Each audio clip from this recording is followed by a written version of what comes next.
안녕하십니까. 3월 16일 목요일 말씀 묵상 함께 시작하겠습니다.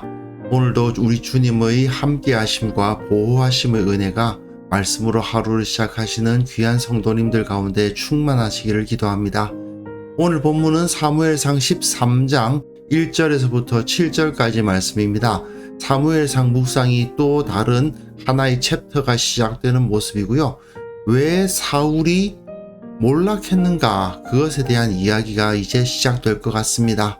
그러면 사울의 모습을 보시고 우리는 과연 무엇을 의뢰하고 있는가, 무엇을 의존하고 있는가에 대해서 한번 생각해 보는 시간을 가졌으면 합니다. 그럼 먼저 말씀 보시겠습니다.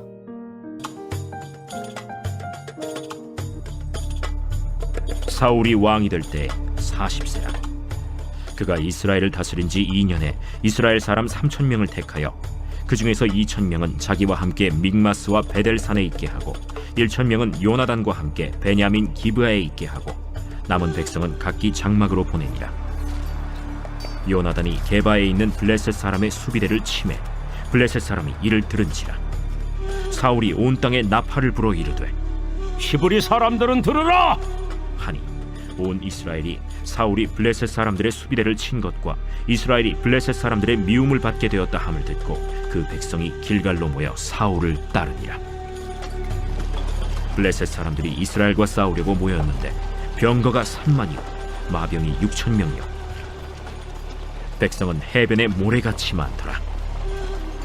그들이 올라와 베다웬 동쪽 믹마스에 진침해 이스라엘 사람들이 위급함을 보고 절박하여 굴과 수풀과 바위 틈과 은밀한 곳과 웅덩이에 숨으며 어떤 히브리 사람들은 요단을 건너 갓과 길르앗 땅으로 가되 사울은 아직 길갈에 있고 그를 따른 모든 백성은 떨더라. 지금 우리는 사울의 즉위와 실패를 다루고 있는 8장에서부터 15장까지의 내용을 살펴보고 있는데요. 이제는 사울이 왜 버림을 당했는가를 다루는 부분으로 들어갑니다.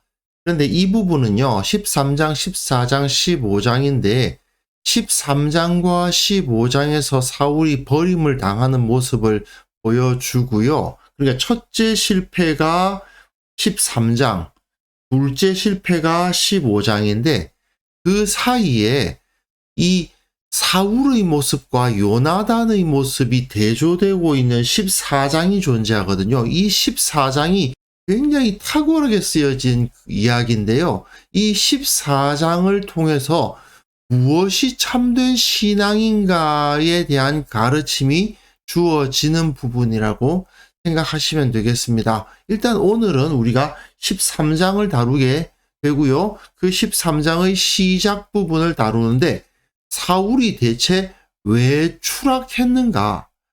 사울이 분명 부름 받을 때에는, 택함을 받을 때에는 외적 조건은 왕으로서 충분한 조건을 갖추고 있는데 그럼에도 불구하고 겸손한 태도를 가지고 있었기에 하나님의 택함을 받았다, 이렇게 알 수 있거든요.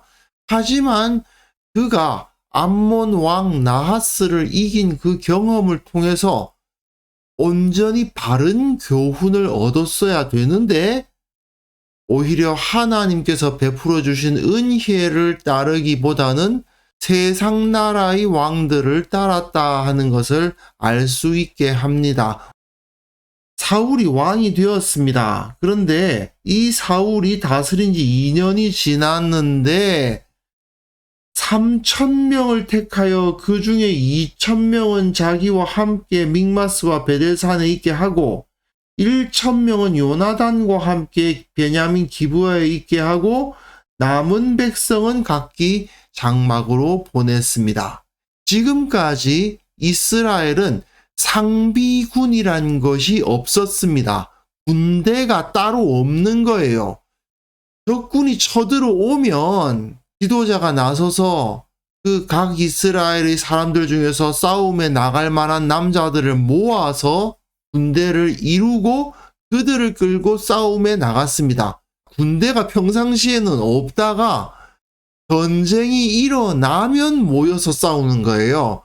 그런데 왕이 세워지지 않았습니까? 왕이 세워지면 당연히 뭐가 생깁니까? 군대가 생기게 마련이에요. 그래서 사울은 다른 주변 나라들을 볼 때 다 군대가 있단 말입니다. 그러다 보니까 3,000명의 군대를 만들고 2,000명은 자기한테, 1,000명은 자기 아들 요나단한테 붙입니다. 그런데 이 숫자가 그렇게 큰 숫자가 아니에요. 군대치고 3,000명의 군대는 너무 약하죠. 하지만 그럼에도 불구하고 내가 왕인데 이제 왕정이 시작됐는데 군대는 있어야지 하는 마음으로 그랬는지 몰라도 3,000명의 군대가 만들어졌습니다. 그런데 문제는 이 군대 때문에 전쟁이 일어나요. 요나단이 게바에 있는 블레셋 사람의 수비대를 쳤어요. 블레셋 사람이 이를 들었습니다. 요나단이 어떤 일이 그 가운데 있었는지는 알 수 없는데 블레셋 사람이 뭐 조롱을 했는지 뭐 시비가 붙었는지 알 수가 없는데 어쨌든 요나단이 자기가 거느린 1,000명과 함께 게바의 블레셋 군대를 친 거예요. 먼저 선공을 가하고 말았습니다. 이 때문에 전쟁이 일어납니다. 사무엘 때는 말이죠. 사무엘이 미스바에서 회개를 선포하고 기도를 하니까 블레셋 사람들이 쟤네들이 모였다 싶어서 쟤네들이 모여서 우리를 공격하는 거 아닌가 싶어서 군대를 이끌고 나왔다가 하나님께서 그들을 다 쳐버리셨죠. 그때 이스라엘에게 블레셋이 완전히 패퇴하고 말았는데 사실 이스라엘에게 블레셋이 패배당한 것이 아니라 하나님에 의해서 블레셋이 패했죠. 그리고 그때 어떤 일이 벌어졌습니까? 블레셋 사람들이 굴복해서 다시는 이스라엘 지역 안에 들어오지를 못했어요. 여호와의 손이 사무엘이 사는 날 동안에 블레셋 사람을 막으셨습니다. 사무엘이 이스라엘의 사사로 있는 동안 이스라엘에는 군대가 없었습니다. 상비군 같은 거 없었어요. 그런데도 불구하고 블레셋이 이스라엘을 쳐들어올 생각 자체를 못했습니다. 그런데 상비군을 사울이 만드는 바람에 실상 별것도 아닌 기껏해야 3,000명짜리 상비군 하나 만들어가지고 그 때문에 블레셋하고 전쟁이 일어나고 만 거예요. 그 상비군 없었으면 전쟁 안 일어나고 평화로웠을 텐데 말이죠. 사실 나라에 군대가 있는 이유가 무엇입니까? 그 국민들을 안전하게 지키기 위함 아닙니까? 그런데 정작 사울이 군대를 만드니까 군대 때문에 이스라엘이 위험에 처하는 일이 벌어지고 만 거죠. 사울이 온 땅에 나팔을 불어 이르되 히브리 사람들은 들으라 해서 사람들을 모읍니다. 3,000명의 상비군 가지고 전쟁을 할 수는 없으니까요. 그런데 이 3,000명 상비군 왜 만들었는지 모르겠어요. 군대가 있으면 당연히 비용도 들 텐데 말이죠. 어쨌든 상비군 가지고는 싸움을 할 수가 없으니 사람들을 모읍니다. 그럼 이전하고 똑같잖아요. 전쟁 일어나면 사람들 모으는 거나 괜히 3,000명의 그 군대가 전쟁 일으키는 바람에 전쟁이 만들어져서 또 역시 사람들을 모으나 사람들이 전쟁이 일어났을 때 나가야 되는 것은 똑같고 그리고 블레셋이 먼저 우리를 쳐들어왔기 때문에 막으러 나가는 거라면 나름대로의 그 사기도 충천하고 아니 저 나쁜 놈들이 우리를 쳐? 하는 마음으로 나섰겠지만 우리가 먼저 공격해가지고 전쟁이 일어났다 소리가 들리면 어떻습니까? 백성들이 사기가 떨어지죠. 그 전쟁의 정당성을 확보하지를 못하지 않습니까? 그러니까 벌써 이 이스라엘 백성들이 길갈에 모이긴 했지만 그 힘이 너무나도 약한 겁니다. 그 다음 본문 보세요. 블레셋 사람들의 숫자를 보십시오. 이스라엘과 싸우려고 모였는데 병거만 3만이에요. 병거만. 말이 끄는 그 전차 말입니다. 사울의 상비군은 3천인데 블레셋은 병거만 3만이에요. 마병이 6천이에요. 기병 말입니다. 말을 타고 달리는 적이 6천명이에요. 백성, 이 보병을 말하는 거죠. 일반 그 땅에서 뛰어다니면서 싸우고 창 들고 싸우는 보병 말하는 거죠. 보병은 해변의 모래같이 많아요. 숫자 세는 게 의미가 없어요. 병거만 3만이고 마병이 6천이에요. 이미 이스라엘의 상비군 조직보다 훨씬 많고 그 백성은 해변의 모래처럼 많으니 이건 싸우나 마나 결과가 너무 뻔하다 싶은 수준이 되고 말았습니다.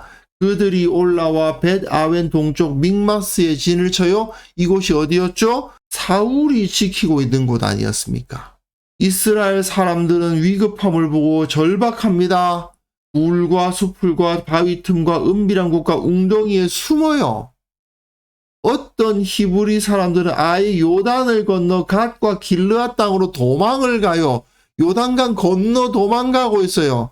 사울은 아직 길갈에 있고 그를 따른 모든 백성은 떨고 있었습니다. 사실 굴과 수풀과 바위 틈과 은밀한 곳과 웅덩이에 숨었다, 이 표현은 사사기 6장에서 이스라엘 백성들이 미디안을 피해서 숨는 그림과 비슷하거든요. 이스라엘 자손이 미디안으로 말미암아 산과 웅덩이와 굴과 산성을 만들었다라고 되어 있어요. 사사기도 마찬가지고 여기 사무엘서도 마찬가지고 그 땅의 혜택으로부터 벗어났다라는 표현을 해주고 싶은 거예요. 이스라엘이 그 땅을 차지해서 어떻게 했습니까? 그 땅의 소산을 먹을 수 있는 거잖아요. 그런데 굴과 수풀과 바위 틈과 은밀한 곳과 웅덩이에 숨는다는 것은 그들이 가나안 족속들을 몰아내고 차지한 그 땅의 은택을 얻지 못하는 상황에 처하고 말았다. 어떤 사람들은 아예 땅을 버리고 요단강 건너 도망까지 갔다. 이거는 이스라엘이 가나안 족속들을 쫓아내고 그 땅을 차지한 것과 마찬가지로 지금 블레셋 사람들에 의해서 이스라엘이 쫓겨남을 당하고 있다는 그림인 거예요. 이스라엘은 사울을 왕으로 세움으로써 자기 생명과 재산이 보호받을 수 있으리라고 기대했을 거 아닙니까? 하지만 정작 사울의 군대는 오히려 이스라엘의 생명과 재산을 위협하고 있습니다. 정작 사울이 아무 군대도 없이 왕임에도 불구하고 소 끌고 다니면서 바깥 때에는 암몬과의 전쟁에서 승리했죠. 하나님의 영이 임하니까 상비군 한 명 없는 왕이었지만 암몬을 완전히 이겨버리는 대승을 거두지 않았습니까? 하지만 사울이 나 그래도 왕인데 싶어서 그랬는지 몰라도 상비군을 딱 만들고 나니까 어떻게 됩니까? 이스라엘 백성들의 생명과 재산이 위협을 당하고 있는 거예요. 뭐 일반적인 상식에 의하면 왕이라면 군대가 있어야겠죠. 사울은 그 상식을 따라서 행동한 셈입니다. 하지만 하나님의 백성인 이스라엘을 지키는 사람은 상비군을 거느린 왕이 아닌 거죠. 살아계신 하나님을 섬기는 자가 이스라엘을 지킬 수 있는 사람이었습니다. 살아계신 하나님, 보이지 아니하시지만 살아계신 그 하나님께서 이스라엘을 지키신다는 것을 믿음으로 받아들이는 사람, 그 사람이 진정 이스라엘의 지도자요, 이스라엘의 보호자가 될 수 있었던 거죠. 그렇지 않았기 때문에 이 군대가 오히려 이스라엘을 위험에 빠뜨리고 말았다는 사실을 우리는 오늘 본문에서 정확하게 캐치를 해야 됩니다. 우리가 진정한 안전과 풍요를 누리기 원한다면 우리의 삶을 지키시는 하나님을 의뢰할 줄 알아야 됩니다. 내 삶을 지키시고 책임지시는 분은 하나님이시고요. 결코 내 통장 잔고나 내 직장이나 또는 나의 유명세가 내 인생을 책임지고 있지 않다라는 사실을 정말 깊이 깨달을 줄 알아야 됩니다. 그래서 이 시간 함께 기도하실 때에는요, 주님께서 나를 지키시고 책임지고 계심을 믿음으로 받아들이게 하옵소서. 이 땅의 모든 그리스도인들이 살아계신 하나님을 느끼며 그 주님의 보호하심을 체험하며 매일의 삶을 살아가게 하옵소서. 함께 기도하는 시간을 가졌으면 합니다.